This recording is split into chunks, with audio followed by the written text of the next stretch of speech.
Hi guys, welcome back to my channel. నేను మీ శోభ, మీ శ్రీకాకుళం అమ్మాయినండి. ఈరోజు మీకు ఒక విశిష్టమైన దేవాలయాన్ని చూపించబోతున్నాను. ఇది ఎక్కడంటే శ్రీకాకుళం డిస్టిక్ జలుమూరు మండల్ నుంచి 12 కిలోమీటర్స్ దూరంలో ఉన్న శ్రీ మొక్కలింగం అనే గ్రామం అండి. ఇక్కడ వంశధార నది తీరాన పచ్చని పంట పొలాల మధ్య ఒక విశిష్టమైన టెంపుల్ ఉందండి. అదే మొక్కలింగేశ్వర టెంపుల్. అది ఆ విలేజ్ వచ్చేసి మా అమ్మ వాళ్ళ విలేజ్. నేను పుట్టింది పెరిగింది అంతా అక్కడే. ఒక అందమైన పల్లెటూరు అనమాట. ఇక్కడ వచ్చేసి మొక్కలింగేశ్వర స్వామి ఆలయం, భీమేశ్వర ఆలయం, సోమేశ్వర ఆలయం ఉంటాయండి. ఇక్కడ లింగం అనే పేరులోనే చక్కని అర్థం ఉంది. అదేంటంటే శ్రీముఖలింగం అంటే పరమేశ్వరుడు లింగంలో కనిపించుట అని అర్థం.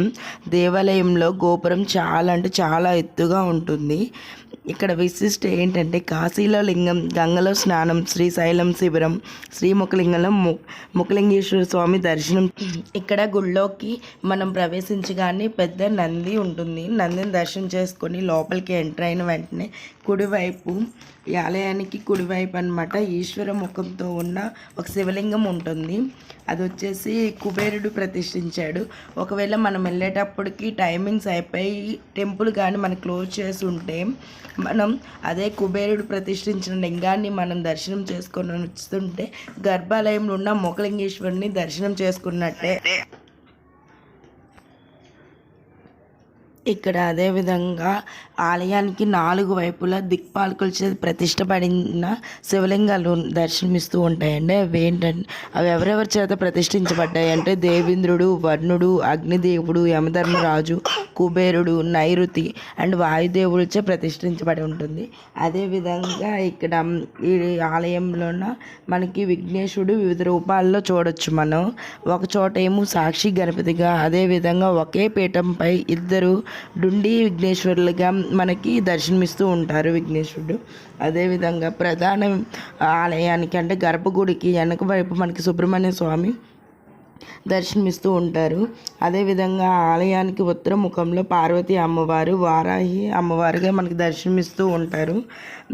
అదేవిధంగా మనకి ఇక్కడ లింగం అనేది రాతితో చెక్కింది కాదండి, విప్పు చెట్టు మొదలు ఉంటుంది కదా, దాన్ని నరికి వేయడంతో ఆ మొదలు పైన అనమాట శివుడి ముఖం మనకి కనిపిస్తూ దర్శనం ఇచ్చింది.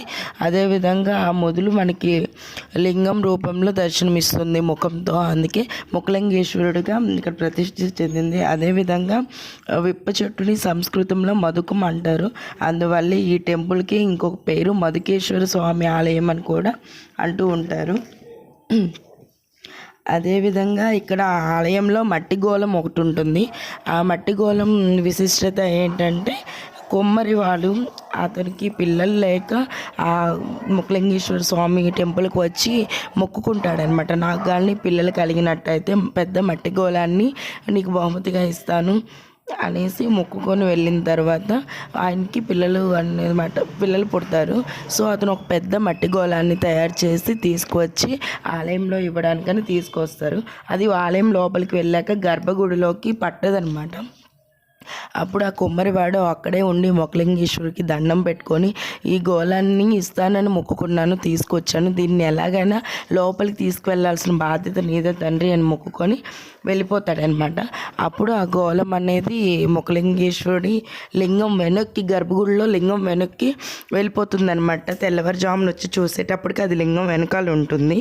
ఇదనమాట ఇక్కడ ప్రసిద్ధిది. ఇప్పుడు కూడా ఇక్కడ గోళంలో ఏదైనా వేసి మొక్కుకుంటే మొక్కులు తీరుతాయి, అదే మనం కోరుకున్నది జరుగుతుంది అనేసి ఇప్పటికీ ప్రసిద్ధి అనమాట.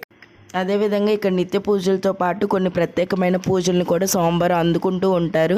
అవేంటంటే మాఘమాసంలో వచ్చే మహాశివరాత్రి రోజు బాగా పూజలు అండ్ జాతరలు జరుగుతూ ఉంటాయి. అదేవిధంగా పక్కన ఉన్న వంశధార నదిలో చక్రతీర్థ స్నానం జరుగుతుంది.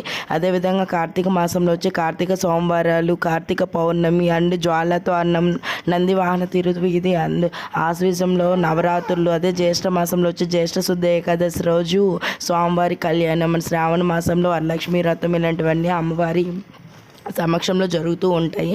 అదేవిధంగా ఈ టెంపుల్కి చాలామంది లక్షల్లో భక్తులు వస్తూ ఉంటారు. చాలా ఫేమస్ టెంపుల్. నచ్చినట్టయితే లైక్ చేయండి, షేర్ చేయండి, ప్లీజ్ సబ్స్క్రైబ్ చేయండి.